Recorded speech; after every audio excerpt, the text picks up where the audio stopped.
Now I have here a fossil. It's a fossil fish, as you can see, preserved in stone and split right through the middle. There are millions of fossils of plants and animals all over the earth. They were, of course, once living, and they died, usually quickly, suddenly, under such conditions that they were preserved. The normal animal or plant, when it dies, is oxidized by bacteria and so on and disappears. But these have been preserved by the special circumstances, deposited in water, and here we have our fossil. Now, it's our purpose to look at these fossils and see what they can tell us about the past biological history of the Earth.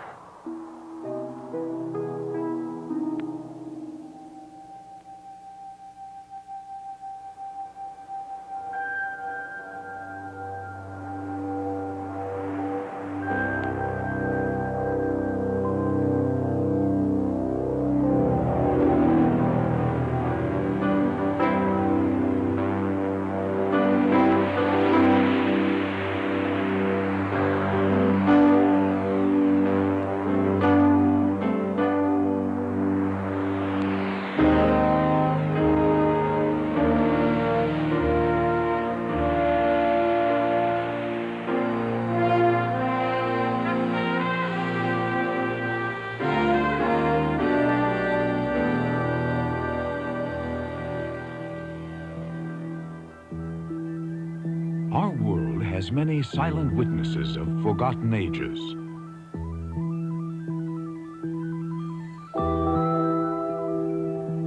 Not only man has witnesses for his past, the earth itself has them as well. Majestic mountains pushed up by incredible forces. Works of art created by wind and water, carving sculptures of immense, breathtaking beauty. They are silent. They speak no words. But if you listen very carefully and with patience, they will tell you their story.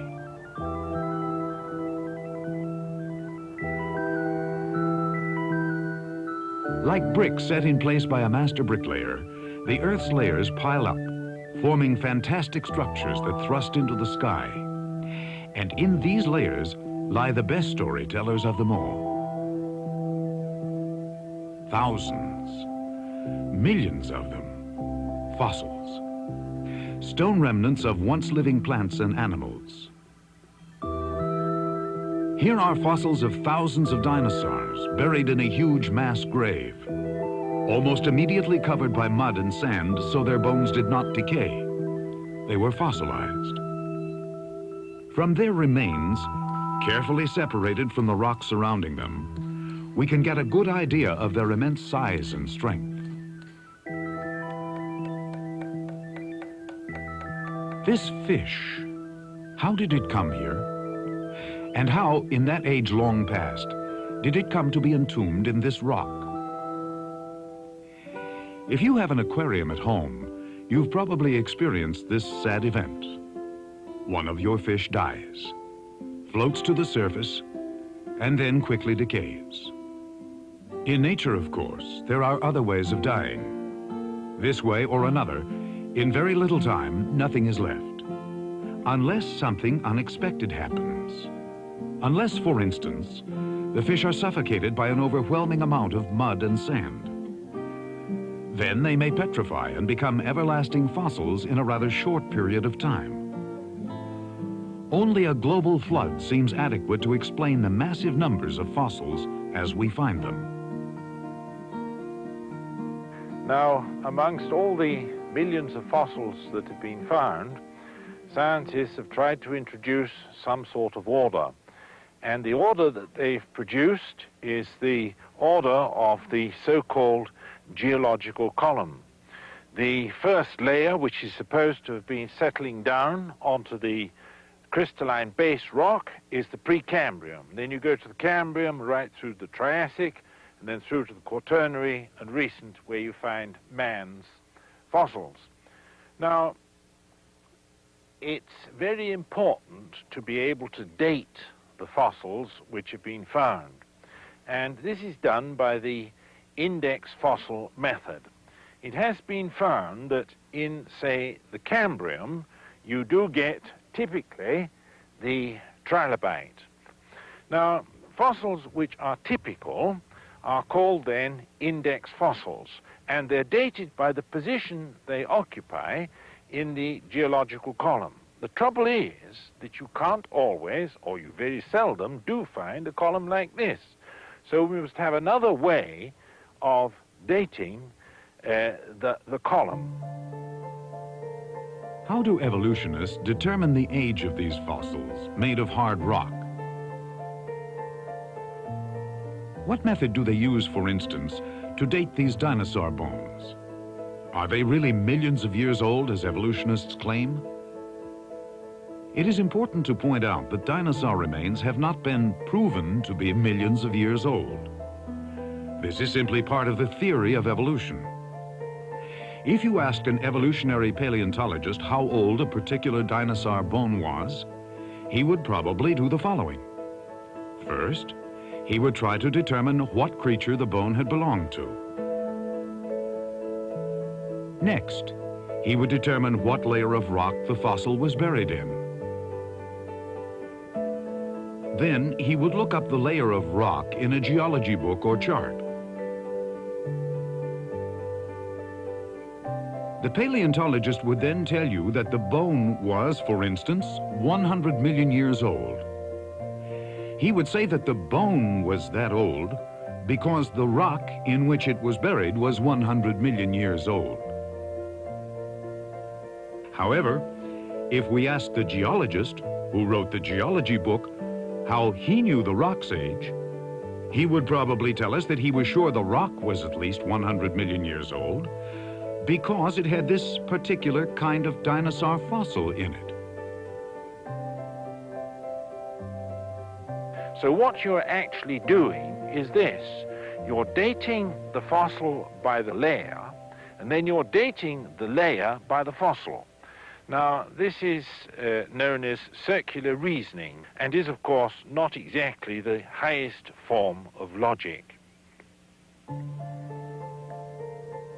If, as the evolutionary theory claims, one species gradually evolved into another one, then we would surely expect to find many of these intermediate types.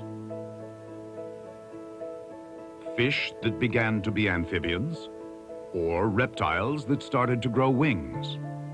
Dr. Duane Gish of the Institute for Creation Research in San Diego knows a lot about that. So let's hear what he has to say. The fossil record is often cited by evolutionists as support for the theory of evolution. Actually, the fossil record is an embarrassment to the theory of evolution and provides support for the concept of direct spatial creation. For example, if the theory of evolution were true, then the fossil record should begin with very simple forms of life which gradually evolve into more and more complex forms of life. And of course, if the theory of evolution is true, then there should be a tremendous number of intermediate types or transitional forms, or what we might call the in-between kinds. On the other hand, if creation is true, the fossil record would begin with very complex forms of life for which we can find no evolutionary ancestors. And if creation is true, we would expect to find no transitional forms between the created kinds or the basic types of plants or animals. Now let's take a look at the fossil record and see what it actually does reveal. In Cambrian rocks, which evolutionists maintain were laid down beginning about 600 million years ago, we find a tremendous assortment of very complex forms of life. For example, we find the trilobites. They are so complex that evolutionists have estimated that their evolutionary origin would have required perhaps 2,000 million years. Now, if all of this is true, then in the Precambrian rocks, rocks which generally are found below Cambrian rocks. In those Precambrian rocks, we must find the evolutionary ancestors of these complex invertebrates. Many of these rocks are undisturbed and perfectly suitable for the preservation of fossils. What do we find in those Precambrian rocks? Well, certainly we can say this: nowhere on the face of the earth has anyone ever been able to find the evolutionary ancestors of these Cambrian animals.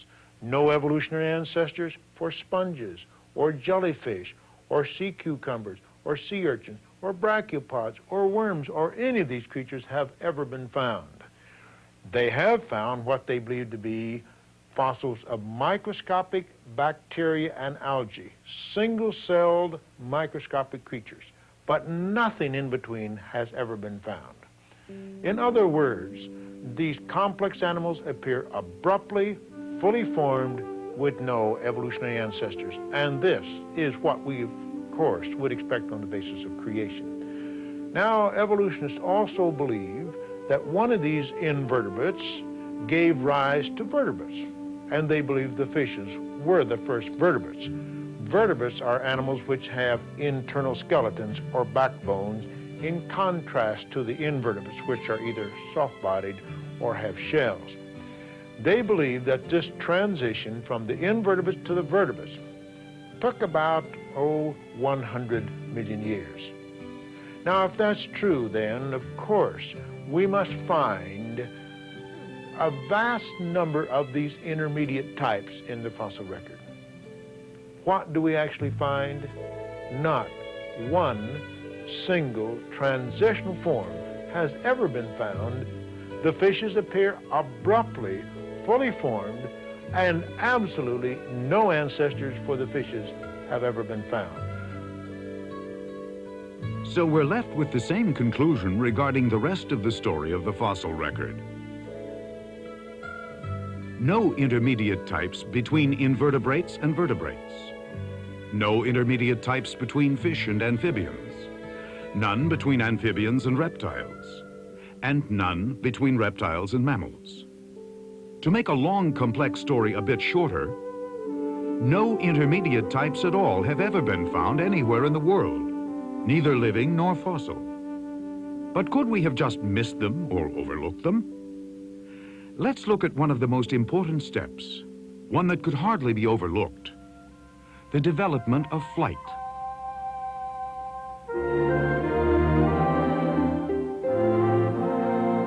The ability to fly is an amazing thing. It requires a coordination of muscle, brain, and bone that seems to point so clearly to intelligent, creative design. But according to evolution, flight developed by time, chance, the struggle for survival. Flight actually occurs in 4 different groups: the insects, the reptiles, the mammals, and the birds.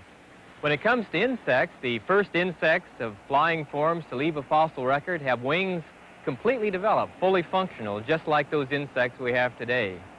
When it comes to the flying reptiles, the pterodactyls, they had huge wings made out of membranes that would stretch as far as 52 feet.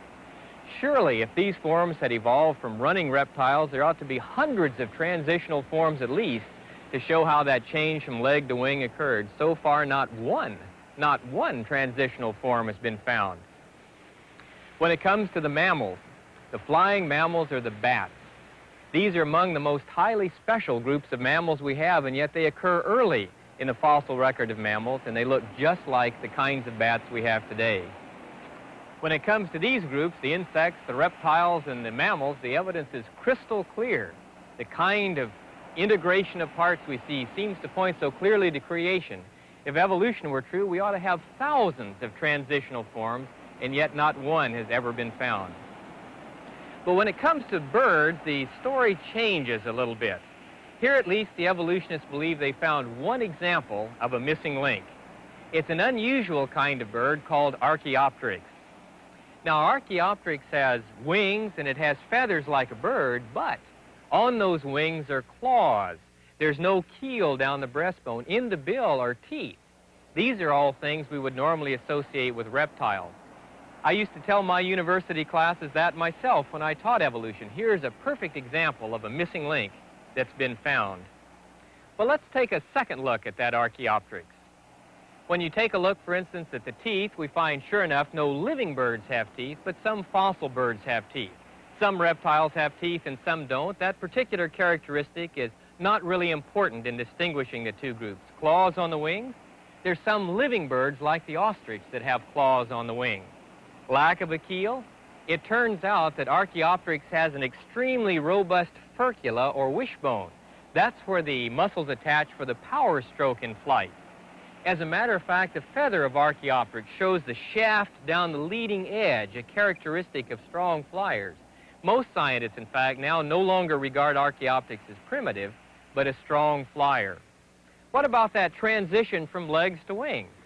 Again, in Archaeopteryx, we have fully developed, completely functional wings, no hint as to how legs could evolve into wings.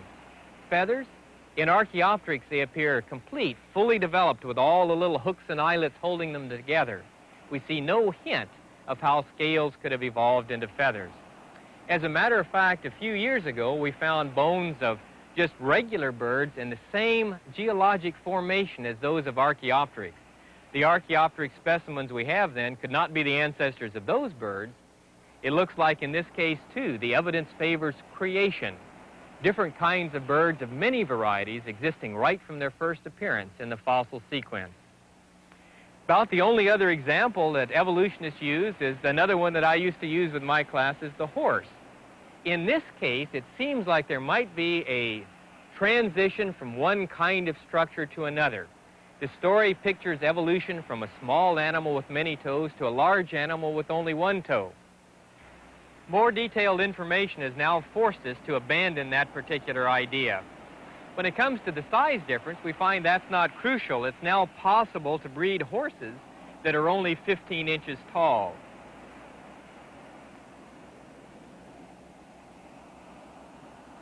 What about the so-called dawn horse? We now know that it's not a horse at all. Instead, it's a rock badger or a coney, what scientists would call a hyrax. The official name, as a matter of fact, for that dawn horse is Hyracotherium.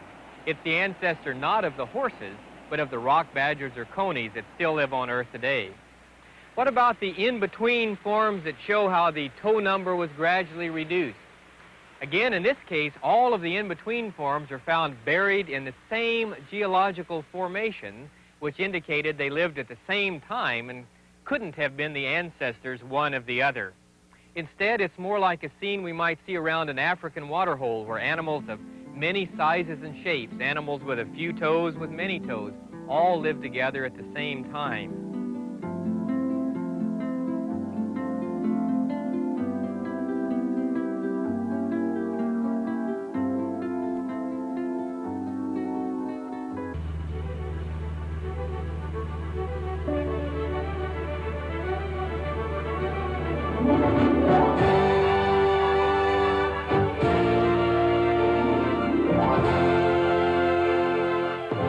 The Grand Canyon, one of the most impressive sights on Earth. Hot, dry, and barren, it stretches out over hundreds of miles.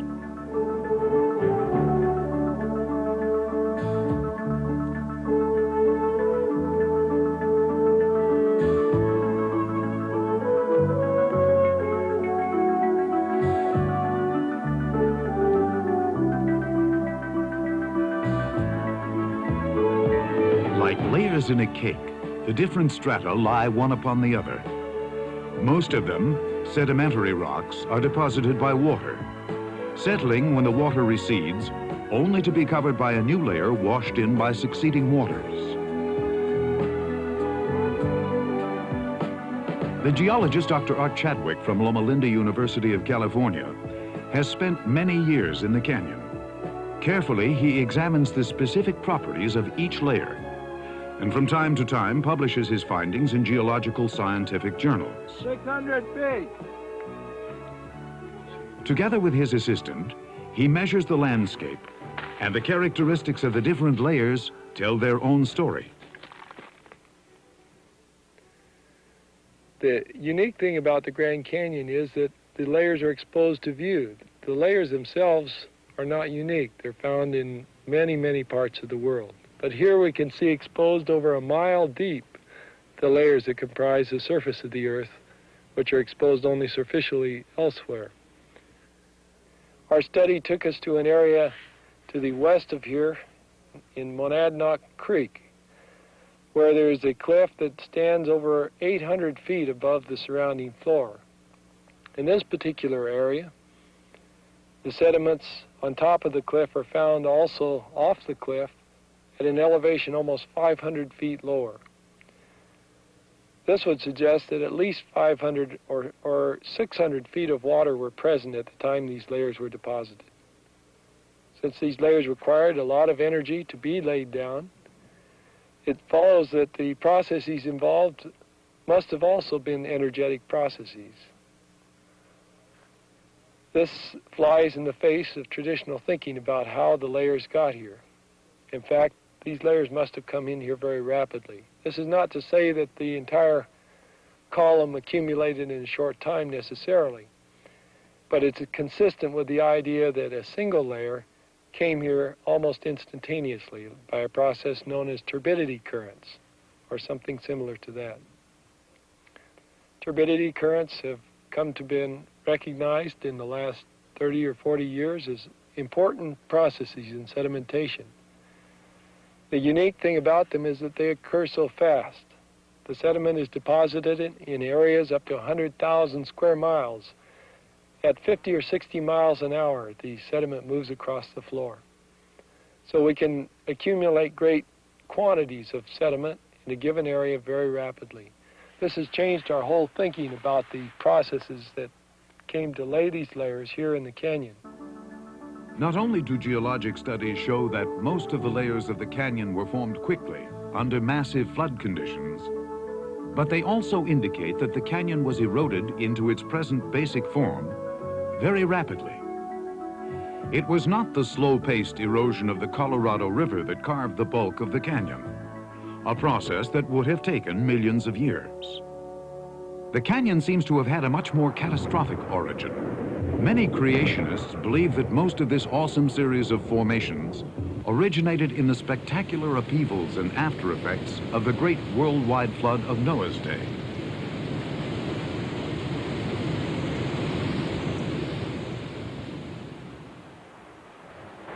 These eroding cliffs here on the edge of the Pacific Ocean near San Diego, California, give a rather good picture of the tremendous power that's available in moving water when it's acting with its full intensity. And so the question about whether the flood could have really done significant geological work, I think is obviously yes. I said just what caused the flood and how it was that the world was covered with water. We may not know all of the answers. The Bible does say in 2 Peter chapter 3 that the world that then was, being overflowed with water, perished. And the word overflowed in the English Bible is really cataclysmed in the Greek. In other words, it speaks of a worldwide cataclysm in which the whole geology and geography and topography of the earth was changed. From the Grand Canyon to another fossil mass grave, coal seams. Deep inside the earth, the black gold can be dug.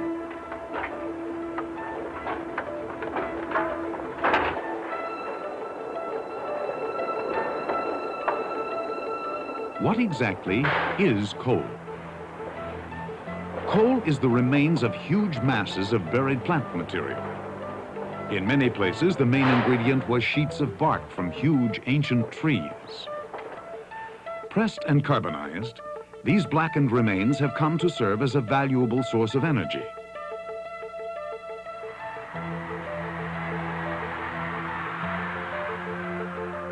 Since coal seams are not found being formed anywhere today, many researchers have wondered what circumstances caused these vast formations.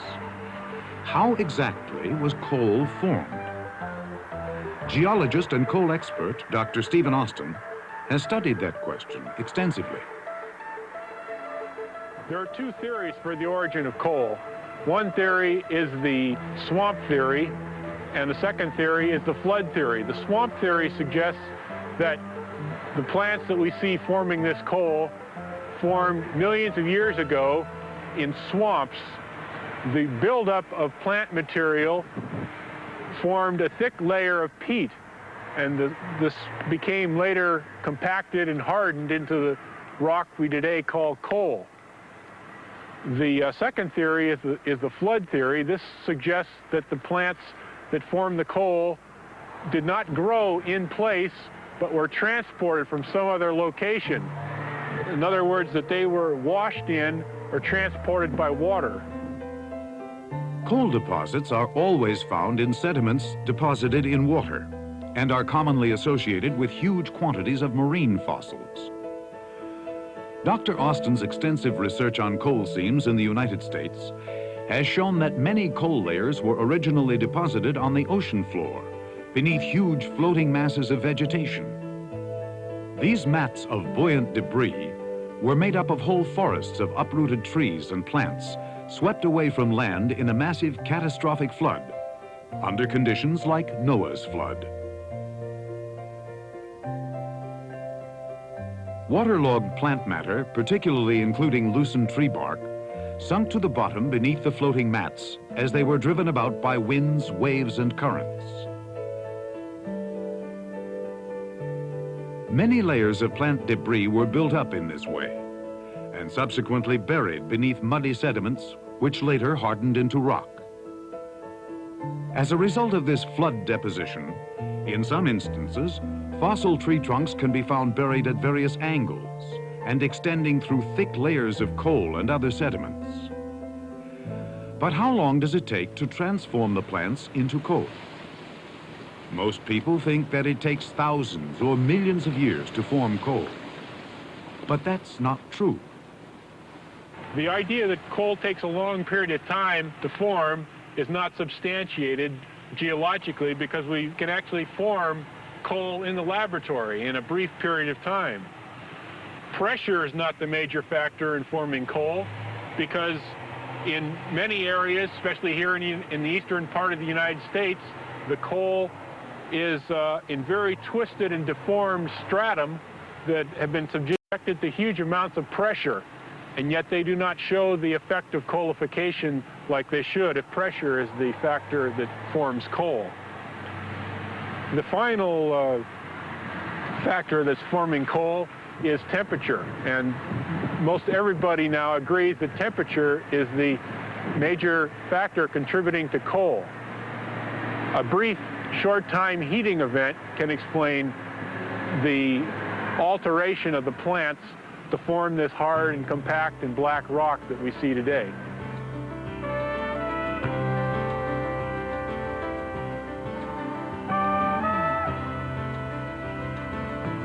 What final conclusion can we draw from these facts? During our trip through nature in search of fossil evidence, we have fixed evidence on these following points. In the first place, it's perfectly easy for coal to have been made from masses of vegetative material by high pressure and high temperature in a matter of minutes or hours, according to the pressure and the temperature. So the long time periods needed for the carboniferous layers are not necessary. The second point is that we have found no evidence of the intermediate forms which ought to exist according to evolutionary theory between the various species. Now, if this is the case, then there is no evidence of a scientific nature against the postulate of a special creation followed by catastrophe on a universal scale, which produced the mass graves for which we have very large evidence. And if that is the case, then the evidence against special creation does not exist, but there is strong evidence against evolutionary theory.